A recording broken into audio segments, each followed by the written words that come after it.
Bonjour à tous. Je suis vraiment très heureux d'être ici. C'est en fait mon troisième Swamp Up, mon deuxième discours à la keynote. J'étais ici l'année dernière et ici c'est ma deuxième fois. L'année dernière, nous avons eu beaucoup d'annonces sur la sécurité et j'ai une autre annonce à partager avec vous aujourd'hui. Alors, on peut commencer. Donc, Yoav parlait de notre parcours lorsqu'il s'agit de construire notre offre de sécurité. Et quand nous regardons cela du point de vue des acteurs de la menace, il y a différentes menaces dont les attaquants tirent profit. Au sein de votre chaîne d'approvisionnement, et ils sautent par-dessus le gouffre du déploiement dans le temps d'exécution et en tirent profit. Et tant que vous n'êtes pas connecté entre vos pipelines et le runtime, vous risquez de ne pas savoir ce qui se passe en temps réel dans vos environnements de production. Il existe donc des risques tels que les paquets malveillants, comme vous l'avez tous mentionné, les mauvaises configurations et l'exploitation des CV connus. Mais je veux approfondir sur un exemple autour des secrets, un exemple qui a été détecté par notre équipe de recherche en sécurité JFrog, sur lequel je veux approfondir avec vous aujourd'hui. Alors, qu'est-ce qu'un secret? Un secret est quelque chose qui nous donne des identifiants d'accès, des identifiants d'utilisateurs, des jetons d'accès à une porte, ce qui ne devrait pas être accessible par un acteur malveillant. Imaginons une seconde, juste pour les besoins de l'exercice, un jeton, et plus précisément, un jeton PyPI qui a beaucoup de pouvoir qui est connecté à lui. C'est un jeton qui a accès à plus de 200 dépôts de PyPI et des paquets entiers qui sont téléchargés plus de 300 millions de fois par jour par la communauté. Et on pourrait appeler ça les clés du royaume parce que c'est tellement fort. Il a tellement d'impact potentiel en termes de rayons de tir potentiel en raison du nombre de paquets qui pourraient être compromis à cause de ce jeton spécifique. Maintenant, imaginez une seconde que ce jeton tombe entre les mauvaises mains d'un acteur de la menace. Que pourrait-il se passer? Que pourrait-il arriver aux technologies qui dépendent fortement de Python? Alors, qui parmi vous dans le public utilise Python aujourd'hui? Évidemment. Vous pouvez donc commencer à imaginer ce qui pourrait arriver si quelqu'un accède à cela et modifie ses paquets en injectant une porte dérobée ou quelque chose comme ça. Mais alors, donnons quelques exemples. Imaginez un jour tous les services que nous aimons utiliser comme Netflix ou les médias sociaux qui dépendent fortement de Python et des paquets open source de PyPI pourraient être impactés ou la révolution de l'IA qui est si critiquement dépendante de la technologie Python et de l'open source Python, que ce soit le flux des capteurs ou Pandas ou des paquets NumPy et d'autres. Et bien sûr, tous les principaux fournisseurs de cloud, donc Amazon, Google et Microsoft, dépendent fortement de Python pour exécuter les services en cloud et pour exécuter nos applications. Et vous pouvez imaginer ce qui se passerait. Que se passerait-il si un acteur menaçant s'en emparait et prenait le contrôle de ces paquets un jour? Vous pouvez imaginer ce qui peut arriver. Vous pouvez imaginer que tout tombe en panne. Pensez à l'incident que nous connaissons tous il y a 2 mois avec le psychodrame des foules et multipliez-le par, je ne sais pas, 1000 ou même encore plus.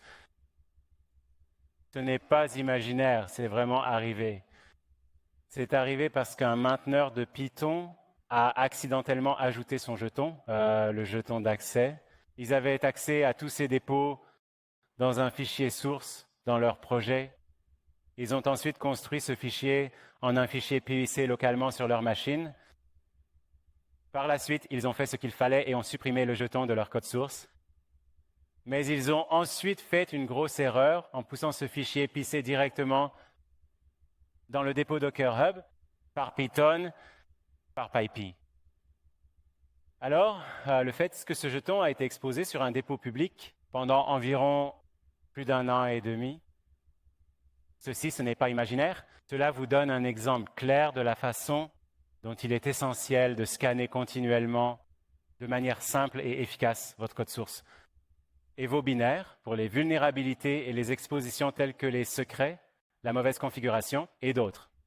Je vois maintenant quelques têtes qui hochent. Oui, il est évident qu'il est essentiel de scanner votre code source et vos binaires, mais ce n'est pas aussi trivial. D'après le rapport JFrog State of the Union du début de l'année, nous avons découvert que seulement 56% des organisations aujourd'hui analyse à la fois le code source et les binaires pour les expositions et les vulnérabilités. Cela signifie que par définition, la moitié d'entre vous ici en moyenne sont exposés à ces risques comme se produisent pour le tuyau PIPE. Et si vous savez que votre organisation est déjà du bon côté de la métrique, génial. Si vous n'êtes pas sûr, je vous encourage vivement à retourner voir vos équipes pour savoir si vous le faites ou non. Si ce n'est pas le cas, mettez en place un dispositif qui vous permettra d'atteindre cette position. Sinon, il y a une menace et vous êtes exposé et vous en êtes maintenant conscient. Maintenant, je vous ai dit que les clés du royaume étaient disponibles, mais vous ne l'êtes pas. Votre mémoire est OK. Vous n'en avez pas entendu parler dans les médias comme de l'incident CrowdSec, n'est-ce pas? Ce n'est pas arrivé. Ça arrive vraiment, mais ça a été évité par le produit de sécurité avancée JFrog, qui a été utilisé par l'équipe de recherche en sécurité de JFrog pour protéger la communauté sur une base continue. Cela fait partie de notre engagement en tant que fournisseur de sécurité de premier plan, à analyser en permanence les projets de la communauté, à collaborer avec la maintenance, à divulguer ses résultats. Et c'est ce que nous avons fait. Notre équipe a détecté cela et c'est un énorme accomplissement de l'équipe. Si vous ne connaissez pas l'équipe de recherche du JFrog, je vous recommande fortement d'y aller. Consultez le blog sur notre site web. Il y a de nombreuses conclusions qui sont publiées régulièrement que la meilleure équipe de l'industrie, je suis partial, mais c'est la meilleure équipe de l'industrie et ils ont protégé la communauté avec ça. J'ai donc mentionné la sécurité avancée. Un petit rappel sur la sécurité avancée. Advanced Security est sorti et j'étais ici l'année dernière pour en parler. Il est allé au-delà de l'analyse traditionnelle de la composition des logiciels avec les X-Ray et il est entré dans le domaine de la priorisation des CVS en utilisant l'analyse contextuelle. Il s'agit d'une capacité qui vous permet d'économiser près de 80% de votre temps de travail en donnant la priorité à des CVS qui ne sont pas applicables dans le contexte de vos applications. Et pour ce faire, vous pouvez économiser le temps des développeurs et être efficace et efficient. La sécurité avancée de JFrog est allée au-delà des vulnérabilités jusqu'à la détection de l'exposition. Ainsi, la détection des secrets dans le code source et les binaires, les mauvaises configurations, la sécurité IC, vous permettant de scanner à la fois le code source et le code binaire et de détecter tous les problèmes que nous venons de mentionner et qui ont été détectés à l'aide de la sécurité avancée. Et la sécurité d'une tierce partie n'est pas suffisante. Nous avons également introduit notre propre solution SAS permettant d'analyser votre code de première partie pour détecter les vulnérabilités, également appelées Zero Days, à la fois dans Git et dans ID. Donc nous avons fait de la sécurité avancée, ce qui était génial. Et puis, l'année dernière, et puis nous avons ajouté plus et plus de technologies, la prise en charge de plus en plus de technologies depuis le lancement. Et ceci, comme vous l'avez tous mentionné et comme Shlomi l'a mentionné, tout ceci vient de votre retour d'information. Nous ne développons pas de support pour des technologies dont vous ne vous souciez pas. C'est ce qui vous intéresse, qui nous intéresse et que nous priorisons dans notre feuille de route. Un exemple de cela est la prise en charge prochaine de C et C++ pour SAST. Après la sortie de JFrog Advanced Security l'année dernière, nous avons parlé de JFrog Curation. Nous sommes passés encore plus à gauche. Donc, avant que le développeur ne commence à utiliser son propre code de première partie sur la façon dont il sélectionne les dépendances de tierces parties, et nous introduisons la curation JFrog, qui est essentiellement une passerelle pour vous permettre de contrôler avec des politiques quels paquets peuvent entrer dans votre organisation pour commencer et ceux qui ne le peuvent pas, qu'il s'agisse de paquets vulnérables ou de paquets malveillants ou de paquets qui imposent un risque opérationnel à votre organisation. Il offre également aux développeurs une expérience sans friction lorsqu'ils téléchargent ces paquets de façon continue pour le développement et que tout est OK et que la politique est OK. C'est une expérience transparente pour les développeurs. Ils ne s'en rendent même pas compte. Mais quand quelque chose ne va pas et qu'ils doivent utiliser une dépendance différente, ils ont toutes les informations dont ils ont besoin pour résoudre ce problème de manière indépendante. Ici même, et puis leurs ID utilisant notre assurance ID, Plug et notre outil CELI. Cela permet aux responsables de l'ingénierie, aux responsables de l'Ops et aux responsables de la sécurité d'avoir une visibilité de bout en bout sur les téléchargements des paquets dans votre organisation. Donc, Aussi, avec Curation, nous ajoutons constamment des technologies basées sur votre retour d'information et nous continuerons à le faire. Et comme Shlomi l'a mentionné, s'il y a quelque chose d'essentiel pour vous que nous ne faisons pas, s'il vous plaît, parlons-en et nous trouverons une solution ensemble dans le cadre de notre voyage. Au cours des dernières années, nous avons protégé le pipeline avec une sécurité avancée et nous sommes passés à gauche avec l'introduction de la curation et du SaaS. Maintenant, nous sommes prêts à faire le prochain saut ensemble à travers la production. C'est quelque chose sur lequel nous travaillons depuis un certain temps et je me tiens ici, seul sur la scène en ce moment. Mais derrière moi, il y a une énorme équipe de développement, de recherche en sécurité, l'équipe de produit qui a construit ce produit pour ne pas seulement vous fournir une solution, mais une solution qui est intégrée dans la plateforme pour vous donner toutes ces valeurs dont vous nous parliez au cours des 2 dernières années. Et avec cela, je suis vraiment excité d'annoncer la disponibilité de JFrog Security Runtime.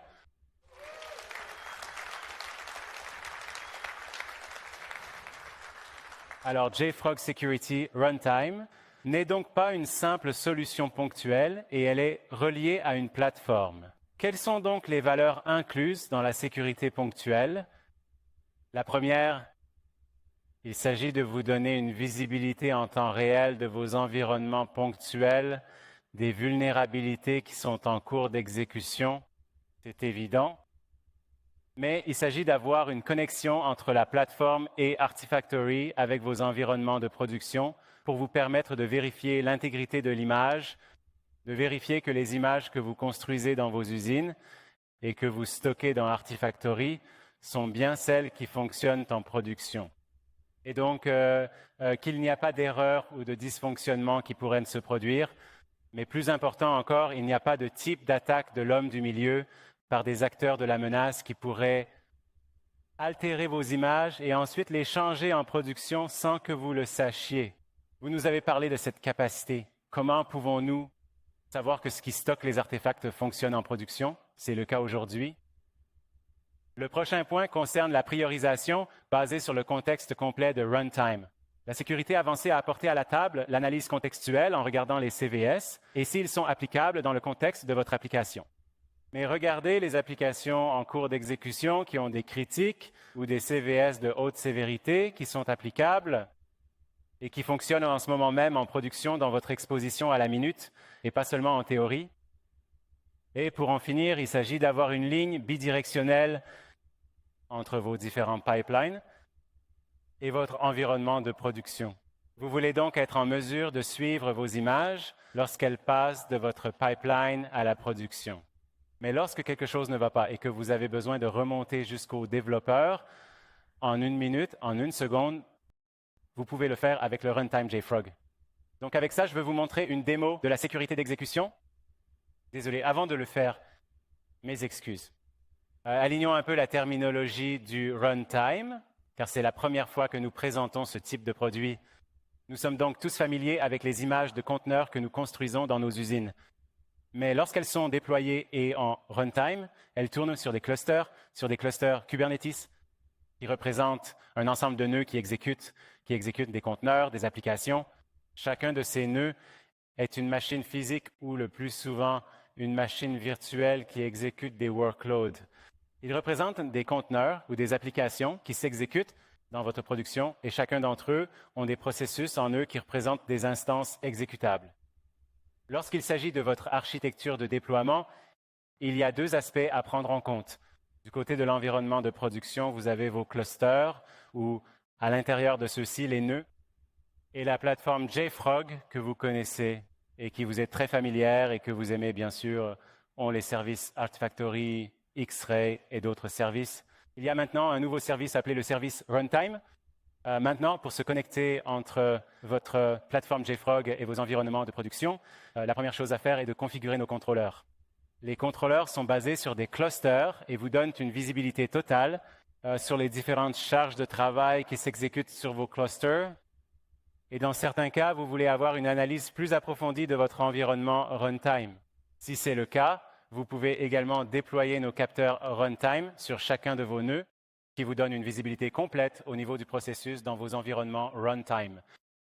Maintenant, quand il se rapporte à la disponibilité du côté de la plateforme, la solution aujourd'hui, elle est en GA dès maintenant, prend en charge les deux environnements SaaS pour la JFrog plateforme et les clients auto-hébergés.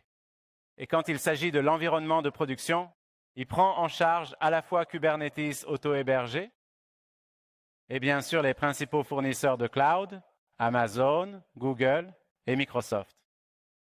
Je vais vous montrer une démonstration en direct de JFrog Runtime. La première chose que je veux faire est de déployer et d'installer JFrog Runtime Security.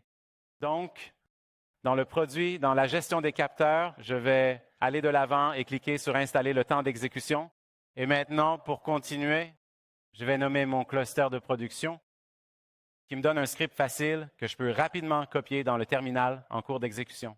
Et pour le bien de cette démo, je vais utiliser Lens. Pour ceux qui ne connaissent pas Lens, il s'agit d'une simple application, peut-être pas simple, mais c'est une application très connue qui me permet d'intégrer et de travailler avec mon cluster Kubernetes. J'ai donc mon cluster configuré ici et j'ai aussi un terminal ici que je peux utiliser pour exécuter ces commandes. Je vais donc coller mon script d'installation et je vais l'exécuter. Cela va prendre quelques secondes, mais ce qui se passe en ce moment, et vous pouvez le voir dans le journal, ici en bas, c'est qu'il va chercher l'installation de nos capteurs depuis les dépôts JFrog et il va déployer de nouveaux pods dans le cluster et cela va prendre quelques secondes. Nous allons donc le laisser faire. Les nouveaux pods sont en train de se charger avec le capteur JFrog Runtime et tout ce que vous voyez ici, c'est en temps réel dans le cluster lui-même. Si je retourne à l'application, vous pouvez voir que l'installation est en cours et ici, nous pouvons voir que c'est ouvert. Donc, c'est fait. Donc, si je reviens ici, le cluster est déployé, tous les capteurs fonctionnent, tout va bien. Donc, pour le bien de cette démonstration, j'ai quelques cas d'utilisation que je veux vous montrer ici aujourd'hui.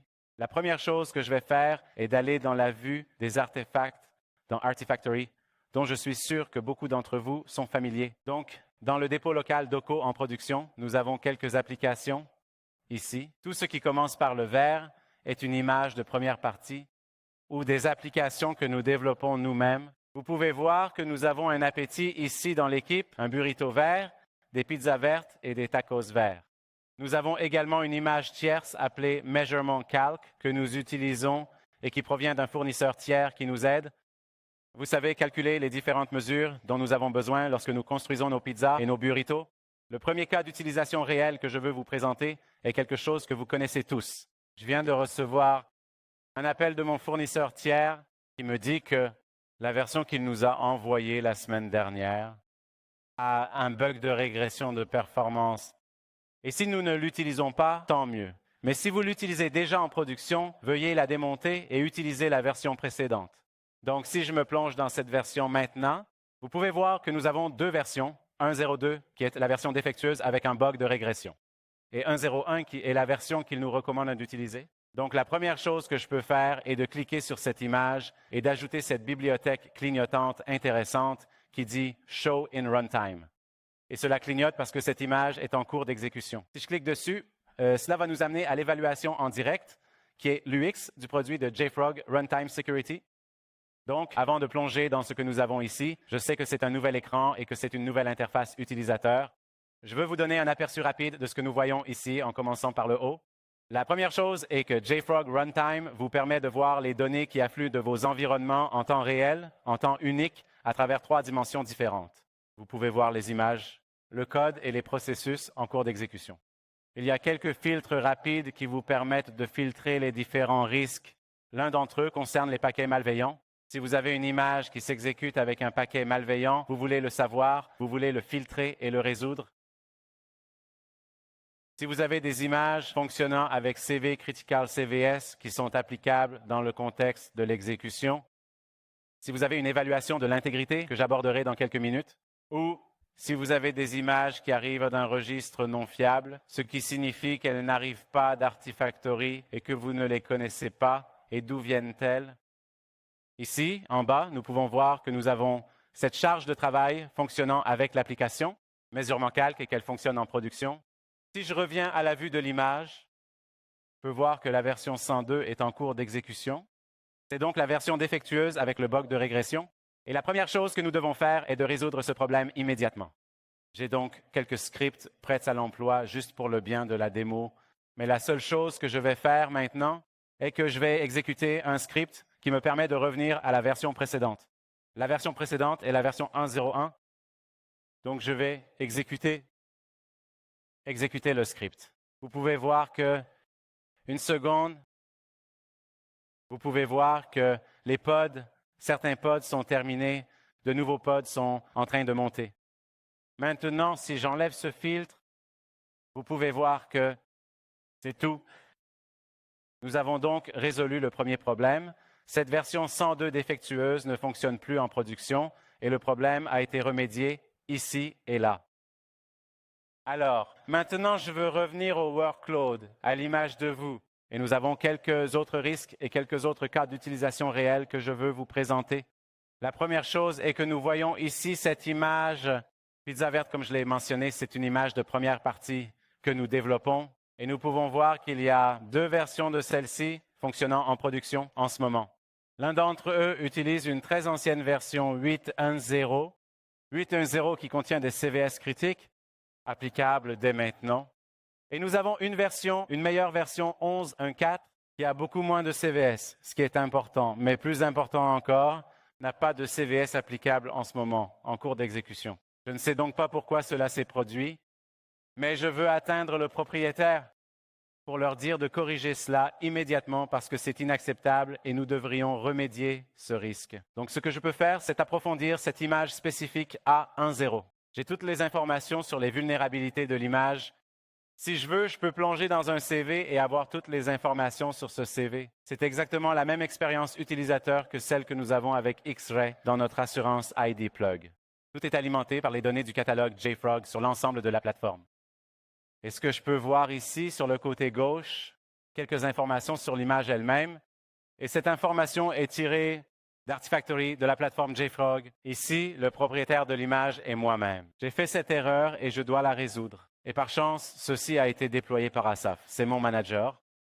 Et maintenant, une autre chose que je peux faire, nous pouvons voir ici le dépôt de retour, le chemin de retour à Artifactory. Si je clique dessus, je peux voir que nous avons ces deux versions ici dans Artifactory stocké et je peux m'adresser à moi-même maintenant et résoudre ce problème.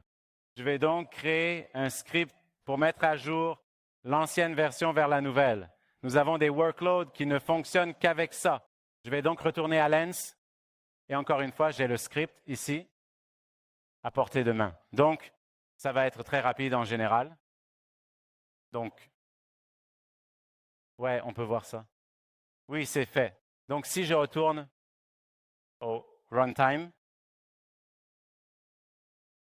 et nous pouvons voir que Green Pizza a la version 11.1.4 en cours d'exécution avec 2 charges de travail, n'a pas de CVS critique applicable et le problème a été remédié. Donc, j'aimerais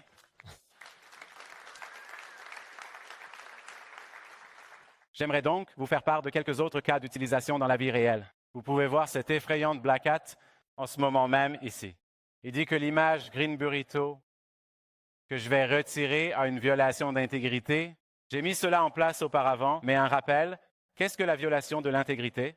Cela vous indique que cette image spécifique qui tourne en production n'est pas la même image que celle qui est maintenant stockée dans Artifactory en ce moment. Maintenant, tout cela peut arriver à cause d'une erreur par un bug d'automatisation ou manuel, ou même par quelqu'un qui a fait une erreur. Mais plus important encore, cela pourrait être un risque de sécurité avec l'homme du milieu qui altère vos binaires et vos codes, et vous devriez résoudre ce problème rapidement. Donc, encore une fois, avec ça, j'ai aussi un script qui me permet de mettre ce qu'il fait. Il va tirer la dernière version de cette application, Burrito, à partir d'Artifactory. Il va la pousser directement dans notre environnement et je vais l'exécuter. Cela va prendre quelques secondes. Vous voyez tout ça, ça se passe en temps réel. C'est un environnement réel. Si je reviens en arrière, ici, on peut voir que c'est en train d'être mis à jour. Désolé. Et je crois que c'est fait. Donc, laissez-moi rafraîchir. Et oui, Green Burrito n'a plus de violation d'intégrité. Tout ce qui est en cours d'exécution vient de la manière multifactorielle. C'est une garantie de ce produit. Et puis, un dernier scénario réel que je veux vous montrer. Vous voyez que Green Taco ici a une CV applicable, mais ce n'est pas le cas d'utilisation que je veux montrer. Ce cas est un nouveau CV est publié aujourd'hui. Et la première chose que vous voulez savoir, c'est comment nous avons exposé ce CV. Écrivez ceci, écrivez cela en production. Donc, la première chose que vous voulez faire est de venir à l'évaluation en direct. Vous voulez rechercher ce CV. Je vais utiliser un CV c'est un CV critique, un CV qui a un bug lié à lui en ce qui concerne la correspondance entre IPv4 et IPv6. Je vais donc rechercher le CV ici. Son ID est 20. Il a été publié cette année. 24/7. 9/0. Je cherche. Et oui, je peux voir que ce CV fait partie d'une image qui est en cours de production et c'est applicable. Et je devrais démolir ça et je devrais réparer ça immédiatement. Encore une fois, j'ai un script qui est prêt à l'emploi. Je vais l'utiliser. Que fait ce script aussi qui prend et il envoie une nouvelle version de l'image sans le CV? Je vais donc l'exécuter. Ça va prendre quelques secondes. Vous pouvez le voir en direct ici. Et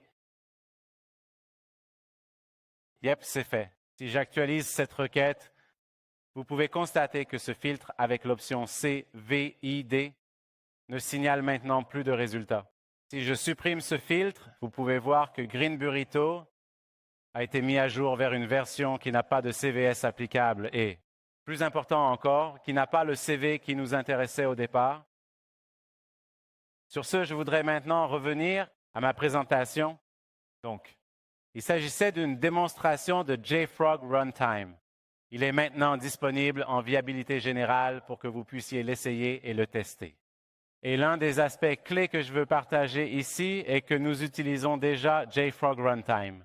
Dans nos environnements de production pour JFrog, pour protéger notre production, pour protéger et contrôler nos environnements de production, ceci est utilisé par les équipes d'ingénieurs, c'est utilisé par nos équipes de sécurité. Nous croyons vraiment en ce qui s'appelle manger notre propre nourriture pour chiens, et c'est quelque chose qui est essentiel pour nous en tant que produit et organisation, et nous surveillons déjà cela en utilisant JFrog Runtime. Donc, pour conclure, quand il s'agit de la sécurité de l'exécution, il s'agit de vous donner une visibilité en temps réel, de vous permettre de vérifier l'intégrité de l'image, de donner la priorité à ce qui est réellement important pour le fonctionnement en production et d'avoir un lien bidirectionnel entre la plateforme et l'environnement que vous souhaitez. Maintenant, comme je l'ai mentionné, nous avons une grande équipe derrière moi. Et demain, nous avons une session en petit groupe par Arela Visa, le directeur de produit de mon équipe. C'est le directeur qui dirige ce produit et il va entrer dans les détails avec vous lors de cette session. Et si vous êtes intéressé, je vous souhaite la bienvenue. Je vous invite vivement à participer à cette session pour obtenir beaucoup plus d'informations directement de l'expert. Donc, je vous invite à venir à la session qui se déroulera après. Le voyage n'est pas terminé, mais c'est la dernière pièce du puzzle. Avec tout ce que nous avons lancé au cours des 2 dernières années, avec la curation, les SaaS et la sécurité avancée au-dessus de X-Ray, nous permet désormais d'être le seul fournisseur de plateforme qui vous offre une solution de sécurité de bout en bout, depuis le code jusqu'à la production, en passant par vos pipelines.